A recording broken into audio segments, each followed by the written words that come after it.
Stop, whatever you're doing, because what I'm about to share in just another headline, it's not gossip, not just breaking news. This is a heartbreaking moment that has shaken millions of people all around the world. Deitrick Haddon, voice that carried hope into broken lives, a singer who turned his pain into praise, now lies in a hospital bed, barely holding on. The man who sang people out of despair is now gasping for his own breath, fighting against time itself. Only hours before, he had come out of a complicated surgery. Doctors had told the world he was stable. His family had finally allowed themselves a moment of relief. Dr. Jackie, the physician who had carried him through this storm, even smiled for the first time in days. But in the deep hours of the night, when silence usually covers a hospital, chaos struck without warning. At exactly 2 a.m., alarms shattered the stillness. Red emergency lights cast a haunting glow across the sterile white halls. Nurses sprinted. Doctors shouted orders. The words no one wanted to hear rang out loud and clear. Heart attack. Inside his room, machines screamed with uneven rhythms as his heart rate plummeted. His body shook under the weight of failing organs. A nurse called for the crash cart. Another fumbled with trembling hands to inject life-saving medication. Then came the words that froze everyone. Cardiac arrest. He's in full cardiac arrest. Doctors pressed on his chest, their arms shaking with urgency. The thud of CPR filled the room like a drumbeat of war. Defibrillator paddles shocked his body again and again. 1 jolt, 2 jolts, 3 jolts. Each time his chest leapt, but the line on the monitor stayed flat. Hope was slipping. Seconds stretched into eternity. Outside that room, Dr. Jackie leaned against the wall. Normally, she was the symbol of strength, the calm voice guiding others. But tonight, she broke. Tears streamed down her cheeks as she whispered through trembling lips, "I brought him back once. I can't lose him again." Only hours earlier, she had held in her hands the report that haunted her now. Printed in cold black ink were the words, "Risk of total heart failure, 90%. She had prayed those numbers would never become reality. But, as she listened to the chaos unfolding, she realized this was no longer a possibility. It was prophecy coming true. News spread like wildfire. A hospital insider leaked the file, and within minutes, the world knew. Television anchors cut into regular programs with trembling voices. Gospel artist Deitrick Haddon fights for his life. Headlines blazed across every screen. Social media erupted. Hashtags like #pray for Deitrick surged to the top trend worldwide in under an hour. People who had gone to bed comforted by news of his stability woke up to devastation. Churches opened their doors in the dead of night. Congregations filled the pews, lifting desperate prayers into the sky. In living rooms, families fell to their knees. On street corners, strangers embraced and wept together while checking updates on their phones. It wasn't just about a singer in danger. It was about a man whose songs had been lifelines, who had carried the weary through their darkest nights, now caught in his own. Meanwhile, inside the hospital, the war for his life continued.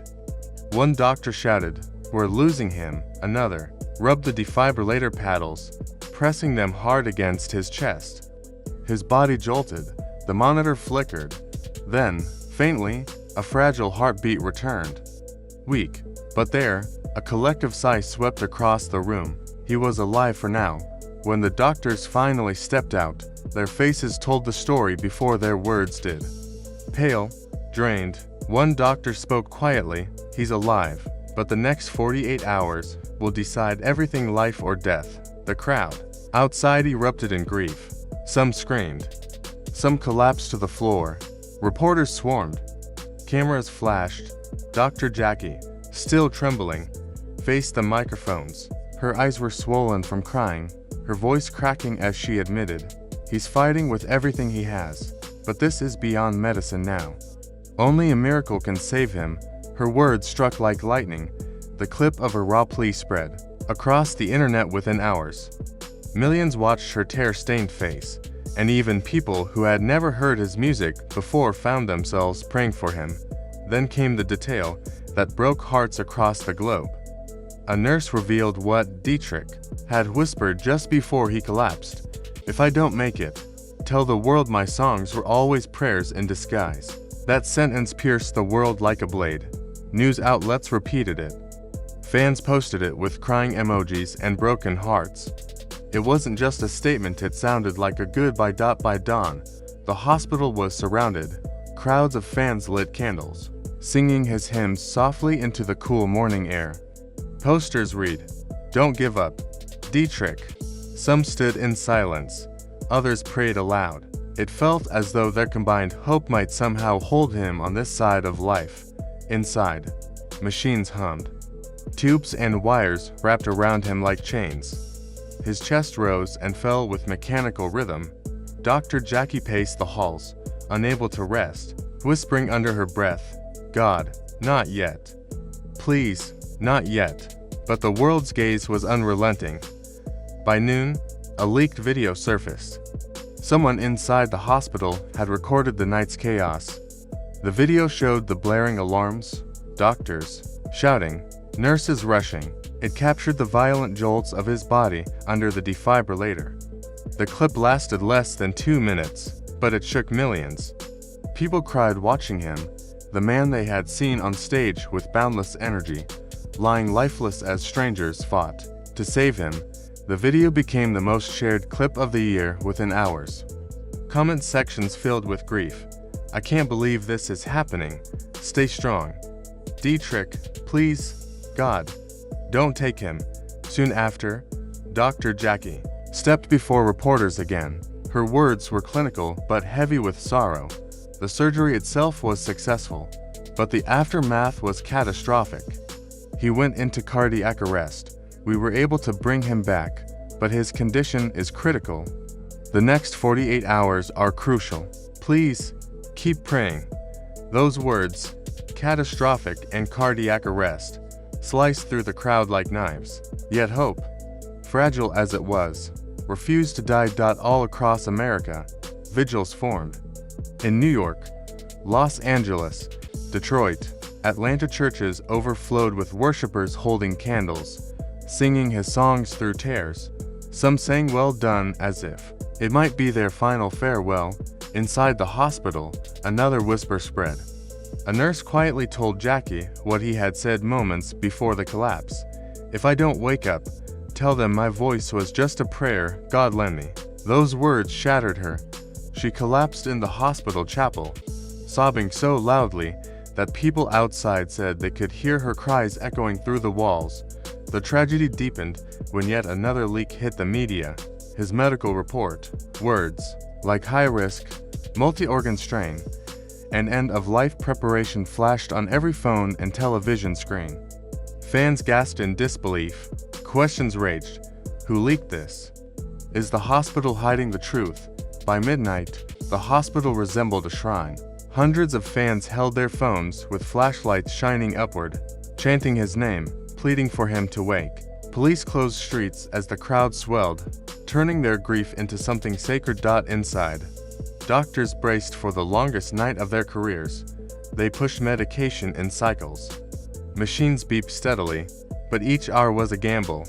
Jackie, drained of strength, finally sat with her head in her hands. When a reporter quietly approached, she didn't turn them away. With trembling lips, she whispered, "The world sees a gospel star. I see a man who has given everything he has left. He's tired, but he's fighting. And right now, all we can do is pray that God gives him one more sunrise." And so the world waits. Every prayer, every candle, every whispered song hangs in the air like a plea. For many, this isn't just about whether Deitrick Haddon will survive. It's about whether hope itself can survive without him. As dawn creeps across the sky, one question echoes through every church, every home, and every heart that has been touched by his voice. Will Deitrick Haddon live to see another day? People often assume doctors are made of stone, that they don't cry or break down. But that isn't true. Doctors feel deeply. They just learn how to hide it. I've seen his music heal countless lives for years. Yet now, in this cruel twist of fate, I find myself powerless. I can't heal him." Those words, spoken in grief, spread across the world like wildfire. They weren't just another hospital update. They were a confession, raw and filled with heartbreak. The image of a world-famous doctor, sobbing openly for her patient, quickly became the very symbol of this tragedy. As night stretched on, whispers began to circulate. Rumors leaked from inside the hospital his body wasn't responding anymore. His organs were shutting down one by one. The hope people had clung to started to slip away. Online, panic erupted. Hashtags that once begged for strength, hashtag pray for DD, shifted into desperate cries like hashtag save Deitrick. Millions of voices rose together, pleading for only one thing, a miracle. And then, in the cold, early hours of the morning, the nightmare repeated itself. The monitors in his hospital room went silent. The line flattened into stillness. The alarm shrieked once again. Doctors rushed in with everything they had left, their faces tight with determination.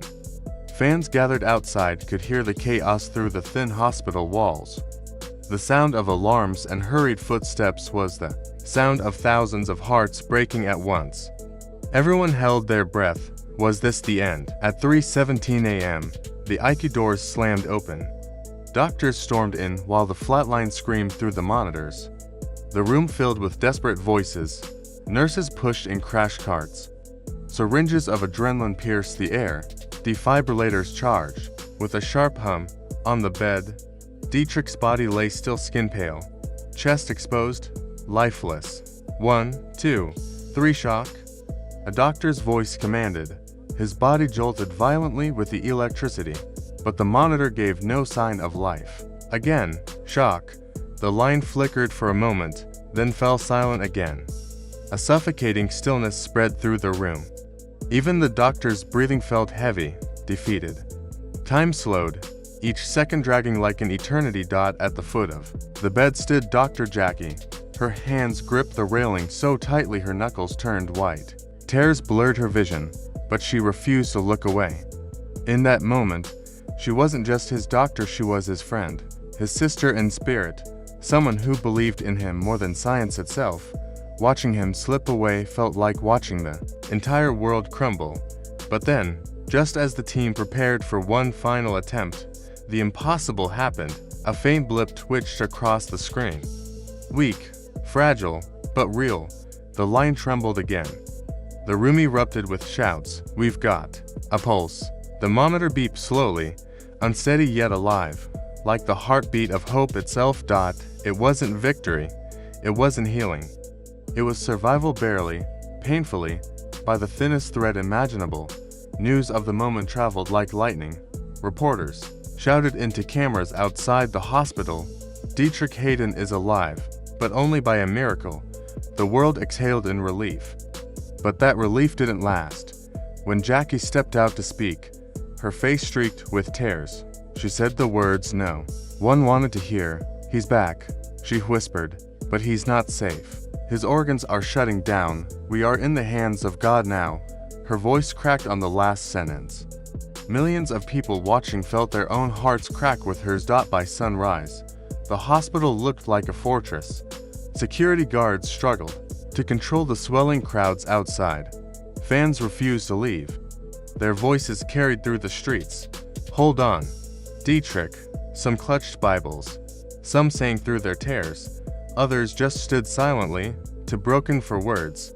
Then came the leak that shattered whatever hope remained. A nurse, her identity hidden, released an audio recording of Deitrick's final words before his collapse. His voice was weak, trembling, but unmistakably sincere. "If I don't make it, tell the world I love them, tell them my songs were my prayers, and tell my children I'm sorry." When that recording reached social media, it broke millions. Fans sobbed uncontrollably as hashtags turned into memorials, even though he was still alive, fighting. Celebrities, pastors, and artists filled timelines with tributes, calling him a prophet, a healer, a man who gave his entire soul through music. Videos of fans collapsing at the hospital gates spread everywhere, mothers screaming, children clutching posters, grown men falling to their knees, begging heaven not to take him away. Inside the ICU, Jackie refused to leave his side. She whispered prayers into his ear, even though he couldn't hear her. At one point, she placed her hand on his chest and whispered, "If your heart won't fight, I'll fight for you." But deep down, she knew the truth. His blood pressure dropped again. Machines screamed. Doctors moved quickly, but exhaustion carved lines into their faces. By the second night, things grew darker. Jackie called a press conference. Her voice was hollow, her eyes empty. Standing before cameras, she delivered the line that crushed the last scraps of hope. "We are preparing for the worst. If he makes it through tonight, it will be nothing short of a miracle." That sentence echoed endlessly across every screen, every radio, every phone. Outside, entire crowds fell to their knees. Churches streamed prayer vigils, lived through the night, choirs singing until their voices gave out. The whole world seemed to stop, united in waiting, hoping, and fearing. Inside, the ICU was quiet except for the machines. Jackie sat beside him, holding his limp hand. She whispered stories of his concerts, his children, his fans. Tears slid down her face as she begged, "Don't leave me like this. Don't leave them like this." Then, just before dawn, the impossible happened again. The monitor spiked. A strong, defiant rhythm filled the room. His heart, against every medical prediction, began to fight. The doctors froze, unable to explain it. Jackie fell to her knees, sobbing with relief. For the first time in days, she let herself believe maybe this wasn't the end. Reporters broke the story instantly. Deitrick Haddon survives. Second collapse. Doctors call it unexplainable. The world exploded in joy. Fans screamed. Hashtags flipped from mourning to celebration. Social media filled with the phrase, "God's not done with him yet." But Jackie knew better. She knew this wasn't true healing. This was survival on borrowed time. His body was still failing, still clinging by a thread. So she made one last plea to the world, her voice trembling as cameras rolled. "Don't stop praying. Don't stop believing. Tonight gave us a miracle. Tomorrow, we may need another." Her words echoed everywhere, a reminder that the battle wasn't finished. As the sun rose over the hospital, a question weighed heavy in the air. Was this the beginning of recovery, or just a pause before the final goodbye? The truth is hard to face. Deitrick Haddon has already survived what no one thought possible. He has flatlined twice and somehow returned. The world has seen leaked footage of his lifeless body, watched doctors fight with everything they had. We've heard his final words, messages of love, sorrow, and apology. We've seen Jackie, a doctor who became a sister in grief, break under the weight of helplessness, and we've seen millions fall to their knees, begging for mercy. But now, one terrifying question hovers. What if this really is the end? What if the voice that lifted broken souls, the man who turned pain into praise, the father, the friend, the prophet, what if he doesn't make it? If tomorrow brings silence, the world will lose more than a gospel star. We will lose a light that guided millions through their darkest nights. We will lose a prayer in human form. So tonight, as the clock ticks through these fragile hours, don't scroll past this moment. Don't treat it like another headline. Share it, pray harder, hold your loved ones closer, because if Deitrick's story teaches us anything, it's this: life is fragile, time is short, and tomorrow is never promised. The world waits, the world weeps, the world prays. Will we wake to a miracle or to goodbye forever?